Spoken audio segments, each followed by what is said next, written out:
పాపం రామ్నాథ్ గారు ఆ పాత అడ్వర్టైజ్మెంట్ చూపించారు. ఇప్పుడు లేటెస్ట్ అడ్వర్టైజ్మెంట్లో పాపం మోడీ గారు కూడా పవన్ కళ్యాణ్ గారు అట్లాగే లోకేష్ గారితో సమానం అయిపోయినట్లుగా అనిపిస్తూ ఉంది.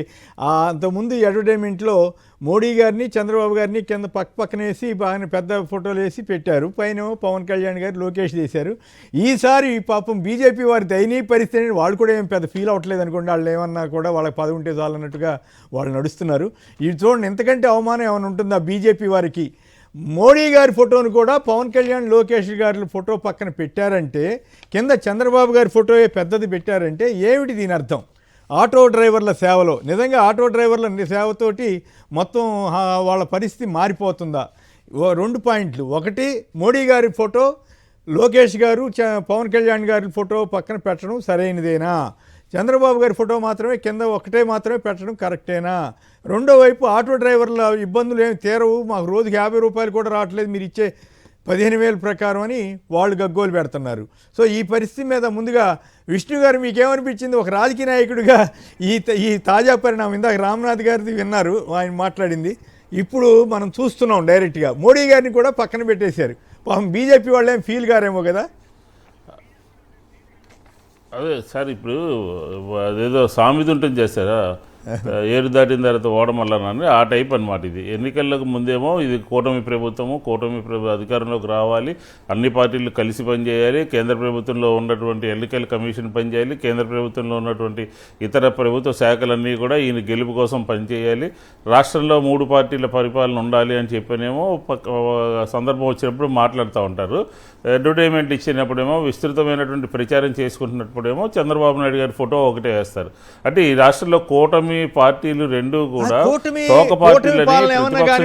మీరు ఇక్కడ అర్థం చేసుకోవాల్సింది, కూటమి పాలన ఏమన్నా కానివ్వండి, దేశ ప్రధాని మొత్తం మోడీ గారే మొత్తం ప్రపంచాన్ని శాసిస్తున్నారనేమో ఒక పక్క ప్రచారం చేస్తుంటారు వాళ్ళు ఎవరన్నా కనపడినప్పుడు. ఇట్లాంటి సందర్భాల్లో చంద్రబాబు గారి ఫోటో వేసుకున్నారంటే అర్థం ఉంది, కానీ మోడీ గారి ఫోటోను ఇప్పుడు పవన్ కళ్యాణ్ లోకేష్ గారు సమానం అయిపోయారా అనే ప్రశ్న వస్తే ఏం చెప్తారు? అదే సార్, ఇప్పుడు పని వాళ్ళు కేంద్ర ప్రభుత్వంతో పని అయిపోయింది కదా, అందుకని మోడీ గారు కూడా ఆయన లోకేష్ గారును పవన్ కళ్యాణ్ గారితో పాటు చిన్న సైజు ఫోటో వేశారంటే బీజేపీ వాళ్ళు రియాక్ట్ అవ్వాలి. ప్రధానమంత్రి గారికి ఏ పార్టీ గౌరవం ఇస్తున్నారో, ఏ రకమైనటువంటి ఇది చేస్తున్నారో, అవసరం తీరిన తర్వాత ఏ రకంగా వ్యవహరిస్తుందో తెలుగుదేశం పార్టీ అని చెప్పని తెలుసుకోవాల్సిన అవసరం ఉంది. మోడీ గారిని ఇప్పుడు ఈరోజు తీసుకెళ్ళి పైన పెట్టాల్సినటువంటి అవసరం ఏంటంటే, ప్రధానమంత్రి నిన్న కాక మొన్న పోయి రాష్ట్రానికి సంబంధించిన అన్ని మొత్తం అంతా ఇచ్చేసేయండి, ఆ డబ్బులన్నీ కావాలి అది ఇదని చెప్పనేమో అక్కడ అడిగి వచ్చారు. ఇక్కడేమో ఆటోలకు సంబంధించినటువంటి ఈ కార్యక్రమంలో మోడీ గారిని చిన్న చేసి చెబుతారు. అంటే ఈ పార్టీ, ఈ తెలుగుదేశం యొక్క నైజము, ప్రభుత్వం యొక్క నైజము, ప్రభుత్వంలో ఉన్నటువంటి వాళ్ళ యొక్క ఆలోచన విధానము అవసరమైతే ఎవరినైనా వాడుకుని వదిలేస్తారని చెప్పిన దానికి ఈ ఫోటో ఒక నిదర్శనంగా కనపడుతూ ఉంది.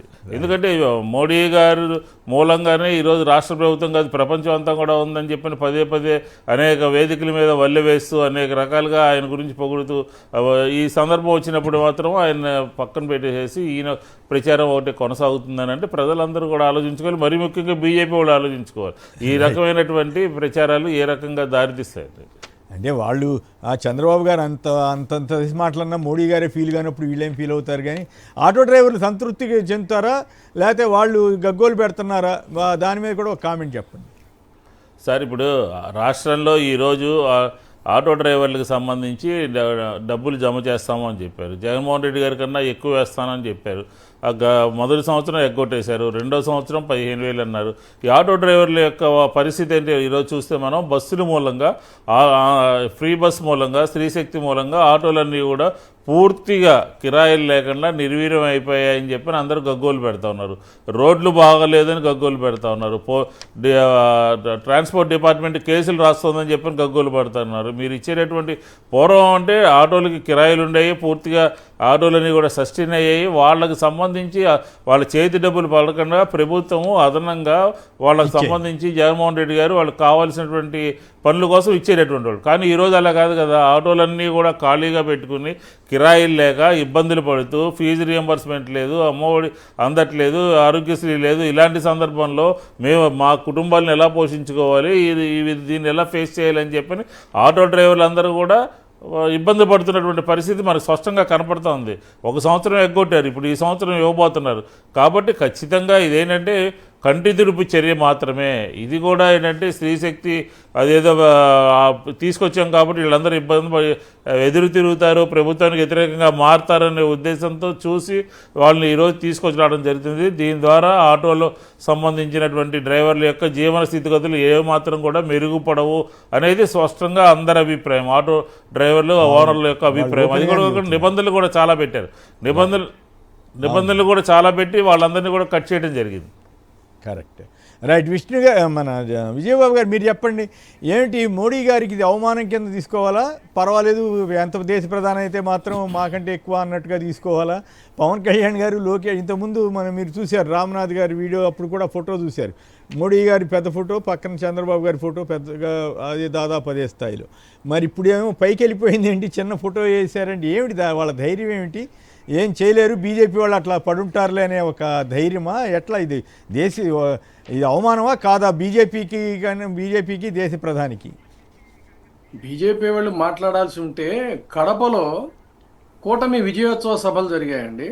కూటమి విజయోత్సవ సభలు జరిగినప్పుడు ఆ మొత్తం పబ్లిసిటీలో, ఎంటైర్ పబ్లిసిటీలో ఎక్కడా కూడా బీజేపీ మాధవ్ ఫోటో అనేటువంటిది అసలు లేనే లేదు. బ్యానర్స్లో కానీ అడ్వర్టైజ్మెంట్స్లో కానీ కేవలం అతన్ని జెండా ఊపడానికి మాత్రం పిలిచి ప్రారంభంలో జెండా ఊపేసిన తర్వాత అతను పని అయిపోయింది అనుకుంటాను మరి. అంతే తప్ప ఆ విజయోత్సవ సభలో బీజేపీ వాళ్ళ యొక్క పార్టిసిపేషన్ లేనే లేదు. అసలు దాని గురించి వాళ్ళు ప్రశ్నించలా, ఇదేమిటి అని చెప్పని. సో వాళ్ళు ఎందుకో మరి సంభవం తెలియదు, కానీ ఈ జరుగుతున్నటువంటి అరాచకాలు, జరుగుతున్నటువంటి అక్రమాలు, వీటన్నిటి మీద కూడా చాలా మౌనంగా మరి అబ్జర్వేషన్లో ఉన్నారు. హైకమాండ్ ఏమన్నా చెప్పిందో తెలియదు, కానీ ఇంతకుముందే నేను ఒక లేటెస్ట్ న్యూస్ కూడా ఒకటి చదివాను. ఆ న్యూస్లో ఈవెన్ మరి అది ఎంతవరకు కరెక్టో తెలియదు, కానీ పవన్ కళ్యాణ్ సైతం ఎందుకంటే క్యాబినెట్ మీటింగ్స్కి వాటికి కూడా కొడుతున్నాడు, వెళ్ళడం లేదు. జరుగుతున్నటువంటి ఇష్యూస్ మీద చాలా అసంతృప్తిగా ఉన్నాడని, ముఖ్యంగా ప్రధానంగా ఏంటంటే అడ్డగోలుగా భూముల్ని పంచేటువంటి వ్యవహారాలు, ఈ ఉర్సా లాంటి వాటికి వీటన్నిటికి, తర్వాత కొన్నేమో మంత్రులు వాళ్ళు చేస్తున్నటువంటి దందాలు, వీటన్నీ కూడా దానికి సంబంధించిన సమాచారాన్ని ప్రత్యేకంగా తెప్పించుకొని వాటన్నిటినీ కూడా చదివి జాగ్రత్తగా దాన్ని సేవ్ చేస్తున్నాడని, ఇలాంటిది ఒక ఆర్టికల్ ఏదో ఇంతకుముందే చదివాను నేను. మరి ఇదే కనుక నిజమైనట్లయితే ఈ కూటమిలో అంతర్లీనంగా లోపల ఎక్కడో ఒక కొత్త అనేటువంటి జరుగుతుంది. అయినా కూడా ఏంటంటే వీళ్ళకి సరిపడినంత మెజారిటీ ఉంది కాబట్టి మన కత్తికి ఎదురే ఉందిలే అనేటువంటి రీతిలో బహుశా వాళ్ళు ఇష్టారాజ్యం కింద వెళుతున్నారేమో తెలియదు తప్ప, ఒక పద్ధతిగా నైతికత ప్రకారంగా కూటమి కట్టుబాటు ప్రకారంగా దానికి కట్టుబడి వ్యవహరించేటట్టయితే ఖచ్చితంగా చేరి. ఇప్పుడు ఫర్ ఎగ్జాంపుల్ మీరు అడిగినట్టుగా బీజేపీ ప్రభుత్వం అనుకోండి, లేదు మన కూటమిలో పెద్ద ఆయన ప్రధాని, అంతేకాకుండా మన పార్టీలో భాగస్వామి అనేటువంటి ఇది కనుక ఉంటే ఖచ్చితంగా ఆయన ఫోటోను హైలైట్ చేయాలి. తర్వాత ఇంతకుముందు మన మిత్రుడు ఏదో ఇంత చెప్పినట్టు అటు పవన్ కళ్యాణ్ ఫోటో, తర్వాత లోకేష్ ఫోటో శాఖగా సంబంధం లేకపోయినా కూడా ఆ తర్వాత ముఖ్యమంత్రి ఫోటో వేశారు అని అంటే, నాకైతే ఏమనిపించిందంటే పాలనా పరంగా అంటే ప్రభుత్వ పరంగానేమో ముఖ్యమంత్రి పక్కన లోకేష్ ఫోటో వేశారనుకోవచ్చు. ప్రస్తుతం జరుగుతున్నటువంటి రాజకీయాలను పరిశీలించినట్లయితే లోకేష్ ఫోటో పక్కన చంద్రబాబు నాయుడు గారి ఫోటో వేశారేమో అని అనిపించింది నాకైతే. సో అలా మనం సరిపెట్టుకోవాల్సిన పరిస్థితి. ఎందుకంటే అక్కడ ఏమీ ఒక ప్రోటోకాల్ వ్యవహారాలు కానీ, ఒక ప్రొసీజర్స్ కానీ, ఒక గౌరవ మర్యాదలు కానీ ఇలాంటివి ఏమీ లేవు. ఇష్టారాజ్యం కింద అసలు ఇది ఒక ప్రైవేట్ ఎస్టేట్ కింద అయిపోయింది. పబ్లిక్ మనీని పప్పు బెల్లాల్లాగా ఖర్చు పెట్టడంలో పోటీలు పడి ఖర్చు పెడుతూ దీన్ని ఒక ప్రైవేట్ ఎస్టేట్ లాగా ట్రీట్ చేస్తున్నటువంటి నేపథ్యంలో ఎడాపెడా ఖర్చు పెడుతున్నారు తప్ప ఎక్కడ ఔచిత్యం కానీ లేదంటే ఒక పద్ధతి కానీ ఏమీ లేవండి. వాళ్ళ ఇష్టం. క్వశ్చన్ చేసేవాళ్ళు ఎవరు లేరు. క్వశ్చన్ చేస్తేనేమో అదేదో దాన్ని తప్పుడు వ్యవహారం కింద ఫోకస్ చేయడానికి, వాళ్ళు చేసే తప్పుల్ని సమర్థించడానికి వాళ్ళకి భజన మీడియా ఉండనే ఉంది. ఇది అక్కడ జరుగుతున్న తంతు. ప్రధానంగా కింద సారేమో అట్లెందుకు వేశారు మోడీ గారు చంద్రబాబు గారు పక్క ఇప్పుడు పైకి వెళ్ళిపోయి చిన్న ఫోటో కింద పవన్ కళ్యాణ్, ముందేమో పవన్ కళ్యాణ్ గారిని అక్కడ పంపించారు, ఇప్పుడు మోడీ గారిని కూడా లోకేష్ గారి పక్కన పంపించేసిన తీరు కాస్త ఆసక్తికరంగా ఉంది. ఇందాక రామ్నాథ్ గారు చూపించిన వీడియో కానీ అవన్నీ కూడా మనం గమనిస్తే ఇట్లా ఇవన్నీ గుర్తుకొస్తాయి. మీరేమో భ్రమల్లో ఉన్నారేమో అనిపిస్తుంది. పవన్ కళ్యాణ్ గారు తన అన్నని అంత దారుణంగా అవమానిస్తేనే అదే అన్నా నేను, how far మాట్లాడలేదు. it is correct అన్నా. కాదు, నేను ఇన్ని article వేల ఎకరాలు చదివాను. అమరావతిలో తీసుకుంటుంటే మాట్లాడట్లేదు. అందుకనే నేను అదే విశ్వసించాను. నేను ఏమన్నానంటే ఆ ఆర్టికల్ చదివాను మార్నింగ్ అన్నా. 15 ఏళ్ల పాటు ఉంటానని చెబుతున్నాడు కదా. వాళ్ళు ఎవరు రాశారో కానీ నిజంగా ఆయనకుంటే విజయబాబు గారు, మీకు వాళ్ళతోటి ఏమైనా పరిచయాలు ఉంటే మీరు వీలైతే ఒక మాట చెప్పండి.